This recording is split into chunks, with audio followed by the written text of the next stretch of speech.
मुझे एक heavy deposit पे घर चाहिए था क्योंकि मेरा घर बिक चुका था। मुझे वो 15 से 20 दिन में घर खाली करना था। मैंने 2 BHK हेवी डिपॉजिट पे घर दिखाया, जहाँ से पहले से ही कोई 3.5 लाख में हेवी डिपॉजिट पे रह रहा था। मेरे से 50,000 रुपया गूगल पे लिया। 19 दिसंबर 2023 का 4.5 लाख का चेक लिया। 2 लड़कों ने मुझे अड़ाया कि बोला तूने जो कंप्लेंट डाला है आचोले चौकी में अच्छे से वापस ले लेने, तो तेरे टुकड़े करके नायगांव के खाई में फेंकेंगे तो पता भी नहीं चलेगा। नमस्कार, मैं शिवानी दुबे, आप देख रहे हैं मिरर ऑफ ट्रूथ। नाला सुपारा वसई विरार में लगातार फ्लैट दिलाने के नाम पर धोखाधड़ी के मामले दर्ज होते जा रहे हैं, लेकिन ऐसा कहा जा सकता है कि इस पूरे मामले का मास्टरमाइंड सुमित दुबे है, क्योंकि अब तक मीरा भाईंदर वसई विरार आयुक्तालय अंतर्गत सुमित दुबे के ऊपर लगभग 11 धोखाधड़ी के मामले दर्ज हो चुके हैं। ताजा मामला तब संज्ञान में आया जब आज के 2 दिन पहले पीड़िता द्वारा अचोले पुलिस स्टेशन में उस बात की जानकारी दी गई कि उसके साथ हैवी डिपॉजिट पर रूम दिलाने के नाम पर धोखाधड़ी सुमित दुबे के आदमियों द्वारा की गई है। आखिर क्या है पूरा मामला, आइए आपको सिलसिलेवार तरीके से बताते हैं। पूरा मामला कुछ इस प्रकार है कि नाला सुपारा पूर्व में रहने वाली पीड़िता को हैवी डिपॉजिट पर घर दिलाने के नाम पर सुमित दुबे के मामा विनोद चौबे व पप्पू उर्फ तुषार सेलाटकर तथा अन्य लोगों द्वारा उनसे 2 महीने के भीतर 5,26,400 रुपए ले लिए गए, परंतु फिर भी उन्हें फ्लैट नहीं दिया गया। पीड़िता की माने तो सुमित दुबे के जानने में उसके आदमियों द्वारा पीड़िता के साथ धोखाधड़ी की वारदात को अंजाम दिया गया है। फिलहाल पीड़िता ने सुमित दुबे व उसके अन्य साथियों के खिलाफ अचोले पुलिस स्टेशन अंतर्गत विभिन्न धाराओं के तहत मामला दर्ज करवा दिया है। जानकारी के लिए आपको बता दें कि सुमित दुबे सत्ताधारी पार्टी से ताल्लुकात रखने वाला व्यक्ति है और उस पर मीरा भाईंदर वसई विरार आयुक्तालय अंतर्गत अलग अलग पुलिस स्टेशनों में अब तक धोखाधड़ी के कुल 12 मामले दर्ज हो चुके हैं। उस पूरे मामले में अचोले पुलिस स्टेशन के वरिष्ठ पुलिस निरीक्षक बाला साहेब पवार ने आम जनता से अपील की है कि यदि उनके साथ भी किसी भी प्रकार की धोखाधड़ी हुई है तो वह तुरंत इस बात की जानकारी आकर पुलिस स्टेशन में दे। आइए देखिए इस पूरे मामले में पीड़िता ने हमें क्या कुछ जानकारी दी। मुझे एक हेवी डिपॉजिट पे घर चाहिए था क्योंकि मेरा घर बिक चुका था। मुझे वो 15 से 20 दिन में घर खाली करना था। तो हेवी डिपॉजिट पे घर ढूंढते ढूंढते मेरी मुलाकात मीना चौहान से हुई। तो उनको मैंने बोला कोई हेवी डिपॉजिट पे घर रहेगा तो बताना।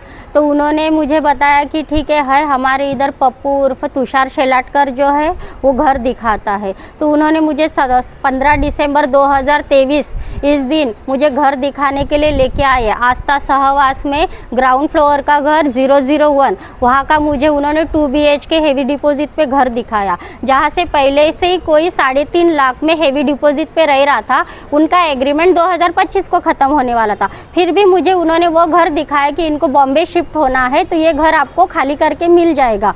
तो बोले आप जैसा ही पेमेंट करोगे आपको घर मिल जाएगा। 18 दिसंबर 2023 के दिन हम लोग डिमांड के बाजू में जो यूनिक अपार्टमेंट है वहाँ पे हमने हेवी डिपॉजिट का एग्रीमेंट बनाया। वहाँ पे तुषार शेलाटकर, मीना चौहान और विनोद चौबे आए थे और वहाँ पे मैं भी थी। वहाँ पे मेरे से 50,000 रुपया गूगल पे लिया। 19 दिसंबर 2023 का 4.5 लाख का चेक लिया, जो विनोद चौबे के अकाउंट में 19 दिसंबर 2023 को क्लियर हुआ। और जब से क्लियर हुआ मेरे साथ उन्होंने धोखेगिरी करना चालू कर दिया। और जब हम तुषार शेलाटकर को पूछने लगे तो वो बोला रुको अभी बिल्डर से ही बात करना पड़ेगा जो सुमित दुबे है।